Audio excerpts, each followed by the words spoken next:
Joseph D. Ball was arrested September 24, 1938. He is also known as Joe Ball, the Butcher of Elmendorf, and he's a serial killer who disposed bodies by feeding them to alligators. Yes, he was probably a Florida man. But anyway, from 1936 to 1938, he killed between 5 and 14, possibly more victims. His victimology includes young women, and his methodology was shooting. His crimes occurred in Elmendorf, Bexas County, Texas. Not Florida man, but close, but still. On September 24th, 1938, he committed suicide by shooting himself to avoid arrest. Welcome back to the TCL podcast, where we talk murder and other forms of crime. I do have a YouTube channel that you can go and check out. I also have a Patreon that you can join as well, and by joining you will receive early access to scheduled episodes such as this one. I also have a merch shop that you can join. You can go buy something from. And for any updates on my channel and podcast, you can find me on Facebook, Instagram, and Twitter. Now, let's dive into today's episode here on the TCL podcast. Today we continue on with our historical murder mini-series. Last episode I took you to Russia. An episode before that, I can't remember where I took you. Anyway, and I was shocked to find out that Russia does not have a death penalty. I figured they would have. I wonder if the laws has been updated since then. But anyway, this episode I am bringing you to Texas, where we talk about Joseph Ball, who had the following names: the Alligator Man, or the Butcher of Elmendorf, and the Bluebeard of South Texas. He is said to have killed at least 20 women in the 1930s. His existence was long believed to be a patriarchal, I don't know, but he was a familiar figure of Texas folklore. After serving the front lines of Europe during World War I, Ball started his career as a bootlegger, providing illegal liquor to those who could pay. After the end of the Prohibition, he opened a saloon called the Sociable Inn of Elmendorf, Texas. And he built a pond that contained 5 alligators and charged people to view them, especially during feeding time. And the food consisted of mostly live cats and dogs. That just makes me sick right there. After a while, women in the area were reported missing, including barmaids, former girlfriends of the maids. When 2 Bexas County sheriff's deputies came to question him in 1938, he pulled a handgun from the cash register and killed himself with a bullet through the heart. If he was tried and convicted of the murders, he would have surely been sent to the electric chair. A handyman that conspired with him was Clifford Willer, who admitted to helping him get rid of the bodies and help in the woman he killed. Willer led the remains of Hazel Brown and Minnie Gotthard, and Willer told authorities that Ball murdered at least 20 other women, but the alligators had disposed of the evidence, and they have never been any firm evidence that the alligators actually ate the victims. Now, there are a few written sources from the era which can verify his crimes. Newspaper editor Michael Hall investigated the story in depth in 2002 and wrote his findings in Texas Monthly. If you've seen the film Eaten Alive by Tobe Hooper, it was inspired by Joe Ball. So let's dive into a little bit of his background, shall we? Well, he was born in 1890, and he was the owner of a tavern in Elmendorf, Texas, called the Sociable Inn. Where some of its distinguishing features were pretty waitresses, a pit of alligators in the back, and a story that visitors would enjoy watching them get fed. Ball had a hard time keeping waitresses at the tavern, but nonetheless, it was still a very busy place. Not everyone liked him, however. One neighbor complained about the smell coming from the gator pit, and Joe was threatening him with a pistol.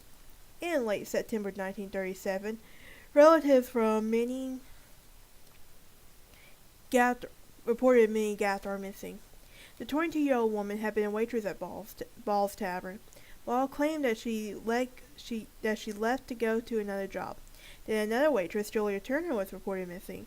Still, he claimed that she left for another job. And the only thing Turner had taken out her clothes with her. Ball's story, Turner got into an argument with her roommate, and she was anxious to leave, but he gave her $500 for the trip. Soon, 2 women were reported missing. One was missing. A missing woman who had opened a bank account a few days earlier disappeared without taking any money with her. Rangers compiled a list of all of Ball's employees. Many were found alive. More than 12 were reported missing. So was 2 of Joe's wives. That's right, he was married, people. But his handyman eventually cracked under pressure and admitted to helping Ball dispose of the bodies by feeding them to the gators. Then, September 24, 1938, the Rangers had enough to convict Ball, so they stepped into the sociable end. Ball stepped from behind the counter, rang up a no sell on the register, removed the pistol from the drawer, and shot himself dead. His handyman was jailed for a few years for being an accessory, and the alligators were donated to the San Antonio Zoo. So, when it came to disposing of the human remains, most serial killers prefer to keep it simple. Shallow graves, crawl spaces, a lot of, especially Gacy, Dahmer, and all of them, they used a lot of these things, right? River bottoms, dumpsters, remote wooded areas. You kind of get where I'm going with this, don't you? So, occasionally, an outstanding maniac could resort to more exotic means. Mr. Joe Ball. And now that I'm saying this out loud, I'm thinking of, is it that Joe King or whatever? You guys know the alligator man. I cannot think of his name now to save my life. Okay, I gotta look that up real quick.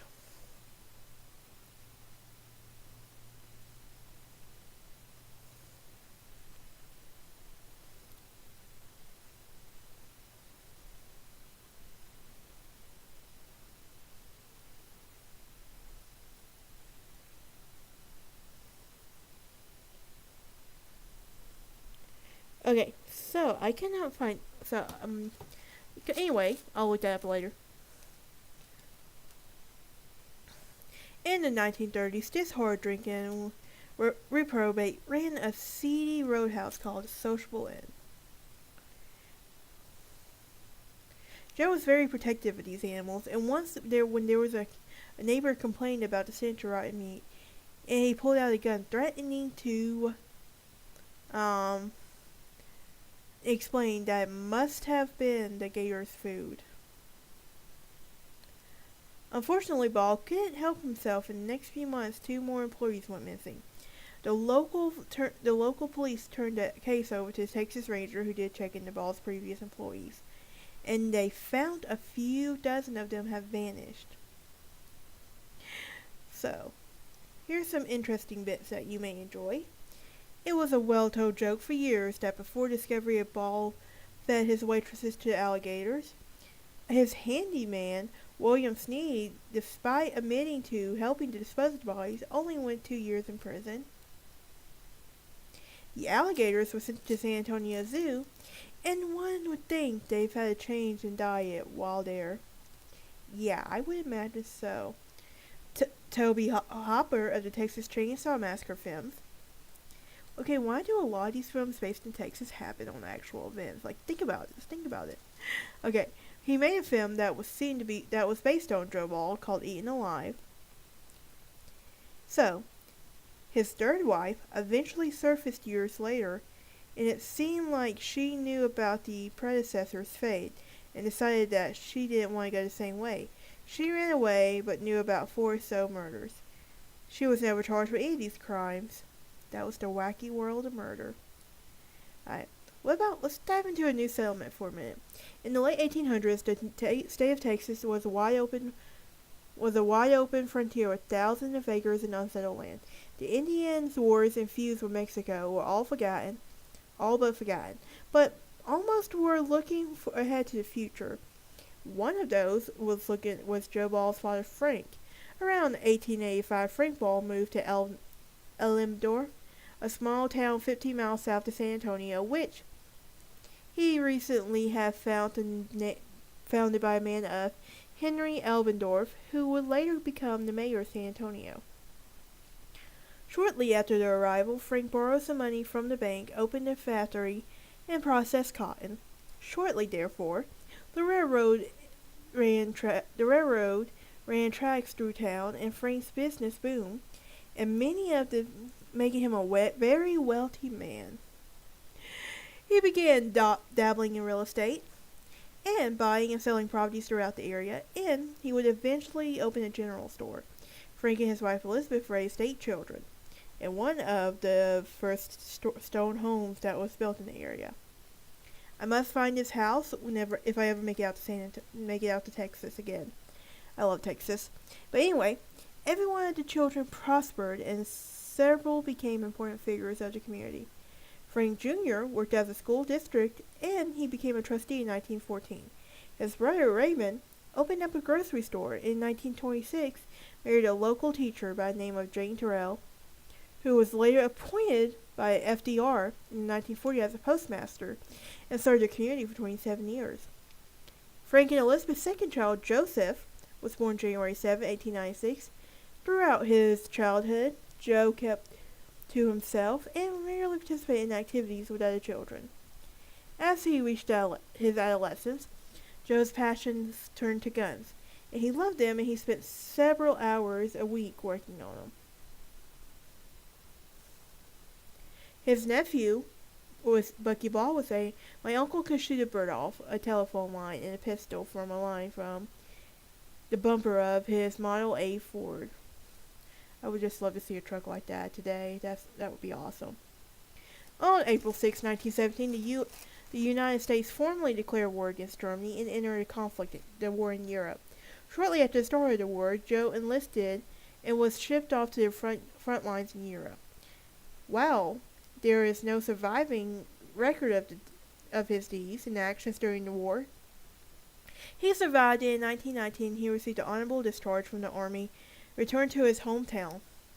Joe worked with his father for a while, but then quit. Some surmise that after a couple of years in foxholes, he needed some time to adjust to civilian life.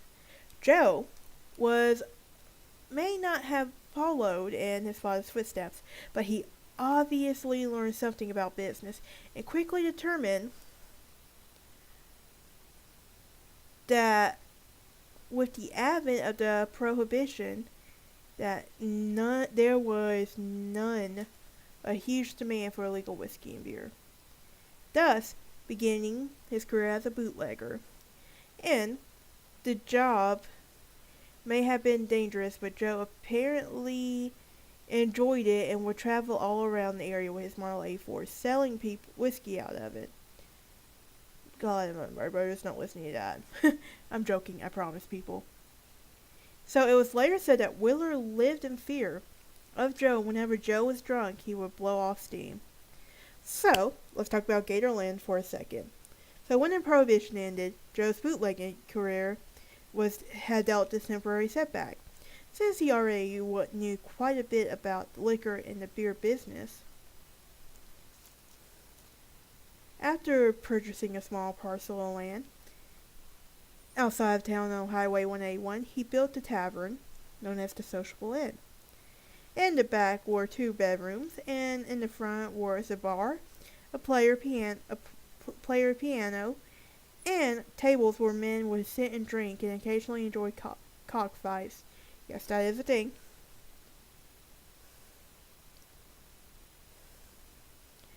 In addition to his alligators, his male customers enjoyed the fact that they could hire the youngest and prettiest girls to waitress in 10 bar. None of the girls seemed to stay for long, but Joe explained that The girls were simply drifting from town to town looking for a quick buck. In 1934, he met a woman by Sejan named Minnie Gellert, or Big Minnie, as most knew her, and his friends disliked her and considered her officious and loathsome. But Joe apparently didn't mind. The two eventually began dating in the bar together. The relationship lasted almost 3 years until Joe fell for Dolores, Betty Goodwin, his younger waitress. Dolores fell in love with Joe, even though he had thrown a bottle at her. Sounds to me like a very toxic relationship developing. So let's jump to 1937, when 22-year-old Hazel Chotsey Brown began working for the bar, full of confidence and very beautiful. Joe, forever player, fell in love again. Sounds like he just doesn't know how to be single. He would then marry Dolores, and later revealed to her that Minnie had not ran off. So, by January 1938, Dolores was involved in a fatal car accident which resulted in amputation of her left arm. Rumors quickly spread that one of Joe's alligators had actually torn it off. Dolores mysteriously disappeared in April. Not long after, so did Hazel. Interesting.